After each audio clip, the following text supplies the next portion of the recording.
नमस्कार.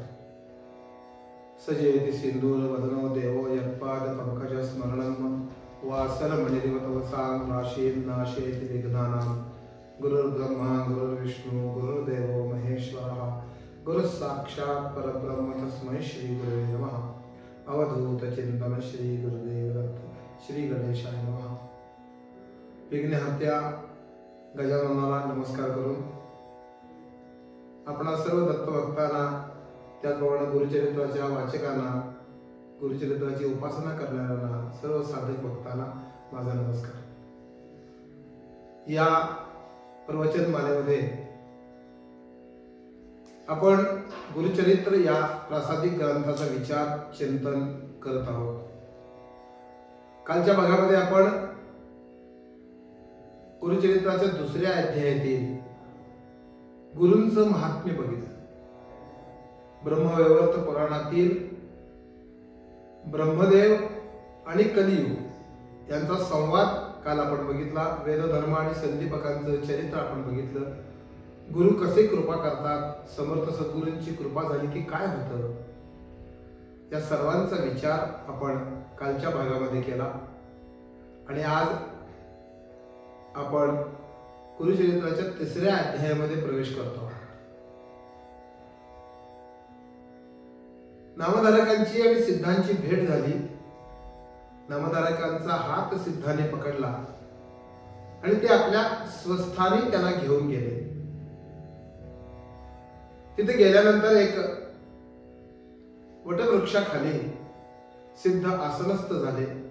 त्यांच्या समोर हात जोडून नामधारक बसलेले आहेत. आणि नामधारकांनी सिद्धांना प्रश्न केला, कवडे ठाई वास तुमचा, नित्य तुम्हा कोठे भिक्षा. तुम्ही ग्रास म्हणजे भिक्षा तुम्ही रोज कुठे घेता, तुम्ही कोठे राहता. आता मी तुमचा दास झालेला आहे, मी तुमचा शिष्य झालेला आहे, तुम्ही माझे गुरु आहात. असं म्हणून पुन्हा एकदा नामधारकांनी सिद्धांना नमस्कार केला. तेव्हा सिद्धांनी सांगितलं की ज्या ज्या ठिकाणी श्री गुरु नृसिंह सरस्वती स्वामी महाराजांनी वास केला त्या त्या ठिकाणी मी सदैव जातो, त्या ठिकाणी मी राहतो. तू मला विचारतोस की नित्य आम्हा कोठे आहारो विचारतोस, तर सद्गुरूंचं नामस्मरण हाच माझा आहार आहे. मला वेगळा आहार घ्यायची आवश्यकता नाही. सद्गुरूंचं नामस्मरण करत असताना माझी तहान भूक मी हरवून जातो. मला खाण्याची आवश्यकता पडत नाही. सदैव नामस्मरणामध्ये आणि गुरूंच्या लीलेमध्ये मी मग्न असतो. आणि या ठिकाणी सिद्धांनी या गुरुचरित्र वाचनाचं आणि गुरुचरित्र ऐकण्याचं फळ सांगितलेलं आहे. कुणी असे विचारतील की फळ पहिल्यांदा का सांगितलंय. ह्याला गुरुचरित्र महात्म्य असं म्हणतात. जसं भागवतामध्ये पहिल्या स्कंदाच्या पूर्वी भागवत महात्म्य आलं. महात्म्य म्हणजे काय, उदाहरण जर घ्यायचं म्हटलं तर आपल्याला असं सांगतात की अमुक अमुक गावात एक औषध मिळतं, पॅरालिसिसवर औषध देतात. असं म्हटलं तर तो माणूस म्हणतो ठीक आहे, पुष्कळ ठिकाणी देत असते. परंतु त्याला आपण असं म्हणतो की अरे मी बघितलंय की कित्येकांना उचलून आणलेलं आणि औषध घेतल्यानंतर 1 महिन्यानंतर 30 माणसं चालत आलेलं आम्ही बघितलंय. म्हटल्यावर तो म्हणतो नाही, औषध चांगलं असतं. गुरुचरित्र ग्रंथाचं महात्म्य पहिल्यांदा सांगतात की गुरुचरित्र ग्रंथ ऐकला, गुरुचरित्र ग्रंथ वाचला तर काय काय फळ मिळेल. तर त्यांनी सांगितलं की भुक्तिमुक्ती तुम्हाला प्राप्त होईल. जे कोणी बंधनात असतील ते बंधनातून मुक्त होतील. ज्यांना संतती नसेल, गुरुचरित्राच्या वाचनानं गुरुचरित्र ऐकल्यानं संतती प्राप्त होईल. ग्रह बाधेनं कोणी पीडित असतील, 8वा गुरु आहे, 4था गुरु आहे, गुरुबळ नाही आहे, शनीची 7.5 चालू आहे, हे ग्रहांच्या मुळे जी आपल्याला पीडा होते ती पीडा सुद्धा या गुरुचरित्र वाचनाने नष्ट होते. त्याचमुळे आपण शरीरामध्ये आपल्या रोग असतील, हे रोग सगळे या गुरुचरित्र पठणाने नष्ट होतात. मनुष्यांच्या ज्या ज्या काही इच्छा असतील, इहलौकिक भौतिक इच्छा, भौतिक गरजा, प्रापंचिक गरजा, त्या तर नष्ट होतीलच, परंतु या गुरुचरित्राच्या ग्रंथाने गुरूंची कृपा होईल आणि त्यामुळे जो मोक्ष आहे, मुक्ती आहे, ती सुद्धा तुम्हाला प्राप्त होईल.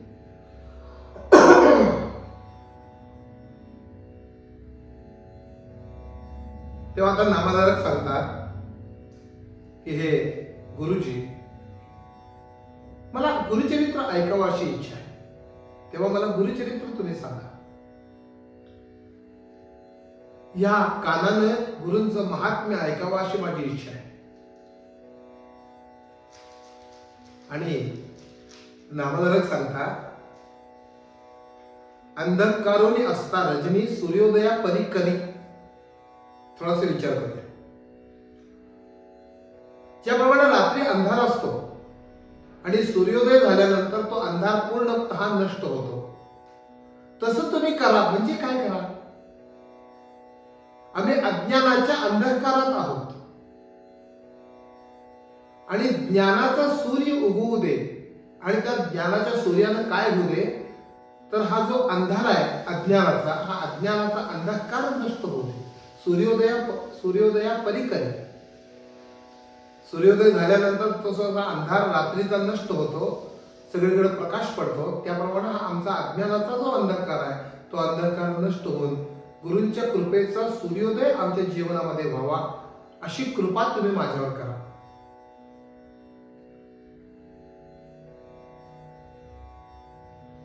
त्यांनी सांगितलं की गुरुमूर्तींना ओळखलं पाहिजे, गुरुंना ओळखलं पाहिजे.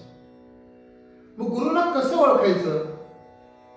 गुरुंना ओळखणं एवढं सोपं नाही आहे. संतांना ओळखण्याकरता संत व्हावं लागतं असं म्हणतात की. आपला आचार चांगला पाहिजे, आपले विचार चांगले पाहिजेत, आपलं वागणं चांगलं पाहिजे.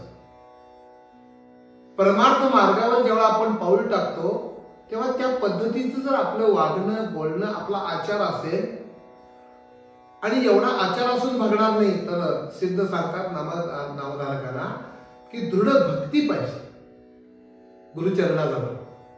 अशी दृढ भक्ती आणि आचार या दोन्हींच्या मिश्रणानं आपण गुरुमूर्तीनं ओळखू शकू.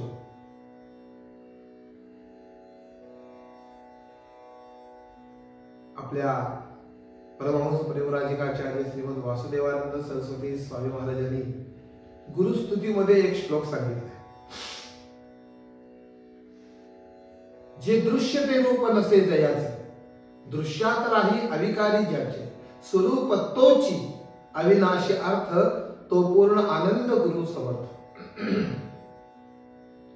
तुम्ही त्यांच्या वरच्या दृश्यावर जाऊ नका, त्यांच्या आतमध्ये अविकारी रूपाने राहणारा जो परमात्मा आहे, तो परमात्म्याकडे बघा, तो तुमच्यावर कृपा करणार आहे. तुम्ही त्यांच्या वरच्या दृश्यावर जाऊ नका, ते कसे आहेत ते बघू नका तुम्ही. आपल्याला असं वाटतं की भगवी वस्त्र धारण केलेली आहेत, जटाजूट वाढलेली आहे मस्तकावर, गळ्यात रुद्राक्षाच्या माळा घातलेल्या आहेत, म्हणजे ते गुरु. वरच्या दृश्यावर तुम्ही जाऊ नका. जे दृश्य ते रूप नसे जायचे. कुठल्याही गुरूंचं दर्शन तुम्ही घ्या, समर्थांचं दर्शन घ्या, अक्कलकोट स्वामी महाराजांचं दर्शन घ्या, सद्गुरू गजानन महाराजांचं दर्शन घ्या. हे कसे दिसतात आपल्याला? गजानन महाराजांच्या फोटोकडे बघितलं की आपल्याला काय दिसतं? त्यांच्या दृश्याकडे जाऊ नका, त्यांच्या कृपेकडे बघा. त्यांच्यामध्ये अविकारी रूपाने राहणारा जो परमात्मा आहे, तो परमात्मा त्या गुरूंचं रूप घेऊन आलेला आहे. त्याला ओळखण्याकरता आपले आचार, विचार, दृढ भक्ती असेल तरच आपण त्यांना ओळखू शकतो. अन्यथा गुरूंना ओळखणं एवढं सोपं नाही. तेव्हा नामधारकांनी सांगितलं की मी अतिशय अज्ञानी आहे, मला कुठल्या प्रकारचं ज्ञान नाही. काम, क्रोध, लोभ, मोह, मद, मत्सर यांनी मी ग्रस्त झालेलो आहे. आता तुम्ही मला असं ज्ञान द्या की या सर्वातून मी मुक्त होईल आणि माझ्यावर गुरूंची कृपा होईल. अशी कृपा तुम्ही आता माझ्यावर करा. हे जे गुरुचरित्र आहे ते तुम्ही मला ऐकवा. तेव्हा त्यांनी सांगितलं की गुरूंची कृपा ही पावसासारखी आहे. पाऊस कसा पडतो? सर्व ठाई सगळ्या ठिकाणी पाऊस पडत असतो, परंतु त्यात सुद्धा पात्रानुसार त्या गुरूंची कृपा आपल्याला होत असते. गुरूंची कृपा कुठे होईल? ज्याप्रमाणे दृष्टांत दिलाय की ज्याप्रमाणे उंचावर पाणी राहत नाही, उंच ठिकाणाहून सखल भूमीकडे पाणी वाहतं, त्याप्रमाणे दृढ भक्ती जाणार सखोल भूमी. दृढ भक्ती असेल तर ती सखोल भूमी आहे आणि दांभिक ओळखा उन्नत तुम्ही. दांभिक जे आहे, जे अहंकारी आहे, जे असतात एक आणि दाखवतात एक, वागतात एक प्रकारचं, बोलतात एक प्रकारचं, असे जे असतात ते दांभिक, त्या ठिकाणी गुरु कृपा टिकत नाही. परंतु दृढ भक्ती ज्या ठिकाणी आहे त्या ठिकाणी गुरूंची कृपा होत असते.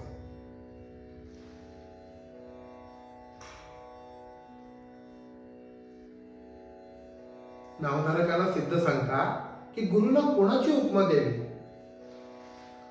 उपमा देण्यासारखं मला कोण दिसतच नाही. एकदा मनामध्ये असा विचार येतो की कल्पतरूची उपमा द्यावी का गुरुना? परंतु कल्पतरूची उपमा सुद्धा आपण गुरुना देऊ शकत नाही, कारण कल्पतरू काय करतो? जे कल्पिलेलं देतो. आपण ज्याची कल्पना करू ते तो वृक्ष आपल्याला देतो. परंतु गुरु कसे आहेत? तर आपण कल्पना केलेली नसेल ते आपल्याला प्राप्त होईल. रजकाने जी सेवा केलेली आहे ती राज्यपद प्राप्त व्हावं म्हणून केलेली नाही आहे.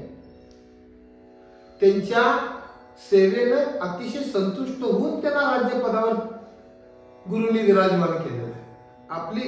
आपली जी कल्पना नसते ते कल्पनेच्या पलीकडचं देण्याची शक्ती त्यांची आहे. एक मनुष्य होता आणि तो निघाले. ऊन रण करणार, उन्हाळ्याचे दिवस, दुपारी 12-1 वाजलेला. एक झाड दिसलं, त्या झाडाखाली बसला. मनामध्ये सहज असा विचार आला की अरे किती तहान लागली, जरा थंडगार पाणी मिळालं तर बरं. असं म्हटल्याबरोबर पुढ्यात थंड पाणी आलं. थंड पाणी प्यालं.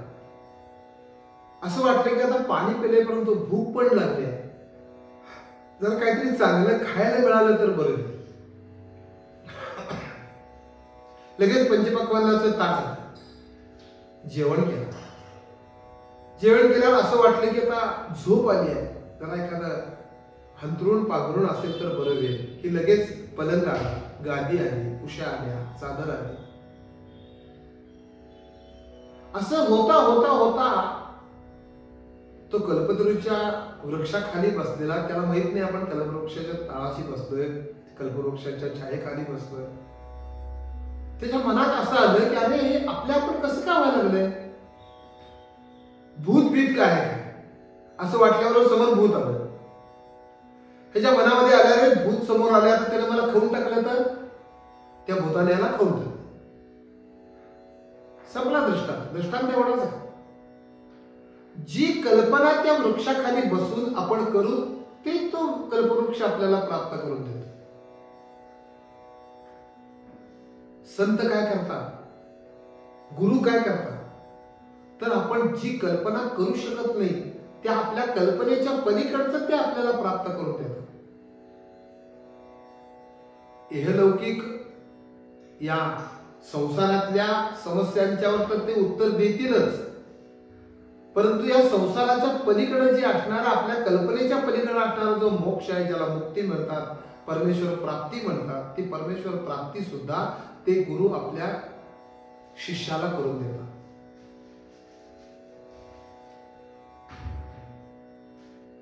नामधारक सांगतात की तुम्ही खूप छान मला हे सगळं सांगितलं. माझं मन आता निर्मळ झालंय. आता मला असे वेध लागले की आता मला गुरुचरित्र ऐकावं असं वाटायला लागलंय.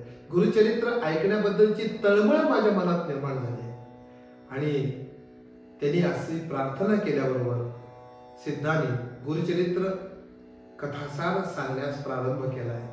या ठिकाणी आपण थांबूया आणि पुढच्या भागामध्ये सिद्ध नामधारकांना काय सांगतात याचा विचार अभ्यास आपण करूया. श्री गुरुदेव दत्त.